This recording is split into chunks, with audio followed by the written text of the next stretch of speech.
Bienvenue dans ma troisième vidéo sur le langage M. Au sommaire, on va commencer par une révision sur les listes et records et on va faire un cas pratique. Une nouveauté sur ma chaîne, dans la description de la vidéo, vous trouverez un sondage qui nous permettra de choisir ensemble le thème de la prochaine vidéo. Si ce format vous plaît, lâchez-moi un like, ça paiera le poulet à mon chat. C'est parti! Comme d'habitude, on travaille dans un magasin de comics et chaque mois, on passe une commande pour commander les nouveautés.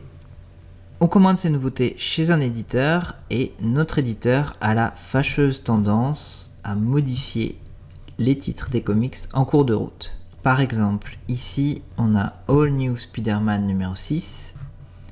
Il devait s'appeler All New Spider-Man 6, mais en fait, il s'appellera All New Venom 6. Comment faire pour automatiser ce changement grâce au langage M dans Power Query? Je vais ouvrir un nouveau fichier Excel. Je vais aller dans Données, obtenir des données à partir d'un fichier. Mon fichier est un classeur Excel. Il se trouve ici. Il est composé de deux tables, la table des commandes et la table des titres à modifier. Donc il comporte l'ancien titre et le nouveau titre. Je vais sélectionner plusieurs éléments et donc je vais cocher mes deux tables. Je vais cliquer sur transformer les données. Me voilà dans l'éditeur Power Query. J'ai mes deux tables, la table des commandes et la table titre à modifier. Si je clique sur le bouton FX au niveau de la barre de formule et que je saisis accolade 1, entrée, je vais avoir ce qu'on appelle un record, c'est-à-dire les éléments d'une ligne de ma table, ancien titre, Justice League Universe 9 et nouveau titre, Justice League of America 9.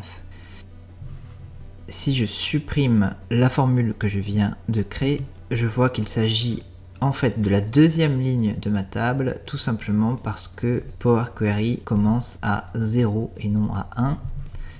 Je vais à nouveau cliquer sur FX, accolade 0 pour avoir la première ligne de ma table. Donc au niveau de l'ancien titre, All New Spider-Man 6 et pour le nouveau titre, All New Venom 6. Entrée. Et c'est bien ce que j'ai.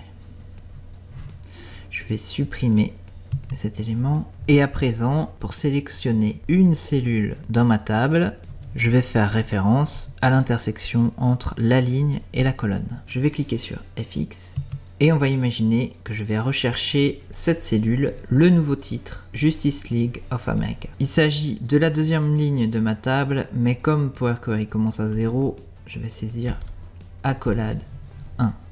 Ensuite, je cherche uniquement le nouveau titre dans cette ligne. Je vais saisir un crochet et je vais y insérer la référence à la colonne, c'est-à-dire nouveau titre. J'ai bien Justice League of America 9.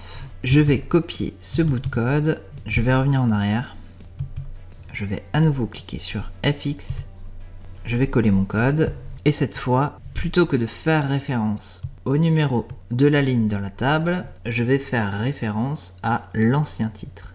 Pour ça, je vais ouvrir un crochet, je vais faire référence à la colonne ancien titre. L'ancien titre est Justice League Universe 9 égale Justice League Universe 9. Je n'oublie pas les doubles quotes puisqu'il s'agit de texte. Et si j'appuie sur Entrée, normalement, je vais avoir Justice League of America 9, c'est-à-dire le nouveau titre. Voilà le nouveau titre.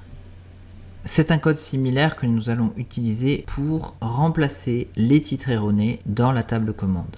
Je vais supprimer ce que nous venons de faire.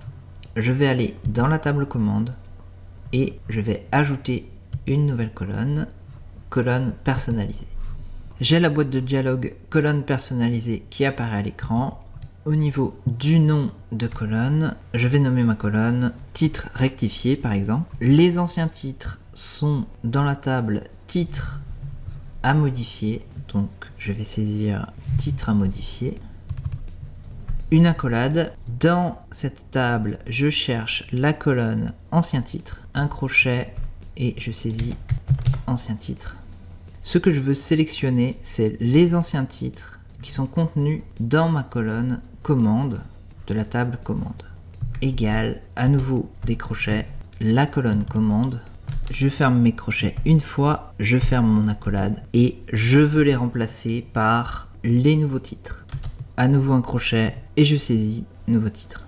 Ok, a priori je n'ai pas d'erreur de syntaxe. On va voir ce que ça donne.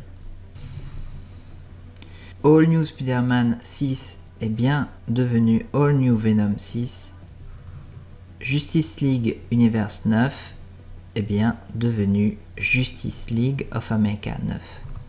Par contre, pour tous les autres titres, j'ai un message d'erreur, puisque mon code remplaçait uniquement les éléments qui étaient contenus dans la table titre à modifier au niveau de la colonne ancien titre. Je vais venir modifier mon code, pour ça je fais un clic droit au niveau d'étape appliquée sur la dernière étape, modifier les paramètres et je vais saisir try, donc essaye ce code là et otherwise, sinon renvoie simplement la valeur qu'il y a dans la colonne commande.